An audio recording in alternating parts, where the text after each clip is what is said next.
میخوام که همه عبدالرازق صنعت راهش پیش بگیره. جنگ نکنم. چون میکنم جنگ نکنه.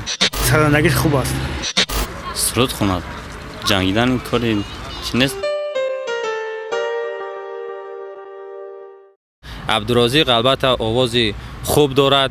ما او را با صوت و سرود ترانه وطن دوستانه اش که وصف تو وطن مادر از شوق همه خوانیم، در دیده و دل بهتر امروز تو را دانیم. این بهترین وصف وطنداری است. من با او پیشنهاد دارم که اگر طریق این برنامه ما را میبیند راه صنعت را پیش بگیرد. به اندیشه شما همین نوروز باید بجنگد با هست بگوییم که چیکار کنم؟ نه سرانگیش خوب ناز است. با اندیشه من سرانگیش خوب است. جنگ نکنم. چون میکنم جنگ نکنه. چیکار کنم به اندیشه شما؟ دوست شوم. دوست شوند.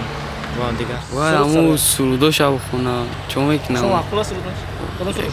گوش نمیکنم سروداشم. یک سرود که درباره وطن گوش کردگیم. بسیار خوب است. آه نموشد. یعنی به اندیشه شما باید چیکار کنم؟ سرود خواه دوام تا. سرود بخونه دوام. سرود خوند. جنگیدن کاری چی نیست. باید که ما با جنگ نه، باید با علم با دانش خود جنگیم. یعنی از عبدالرازق چی دعوت میکنید؟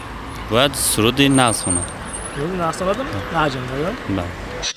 خب در بابت با جنگ برآمدن این دو نوروز ما راستی مردم تاجیک از اول وطن دوست وطن پرور بودیم و با بیگانگان لشکر نکشیدیم، جنگ هم نکردیم، طرفدار صلح و دوستی هم. بگذار که آنها رشته دوستی با هم پیوسته کنند، بیایند مهمان شوند در تاجیکستان، ببینند که حقیقتا هم تاجیکستان ملت مهمان نواز است، نه اینکه جنگ پرور.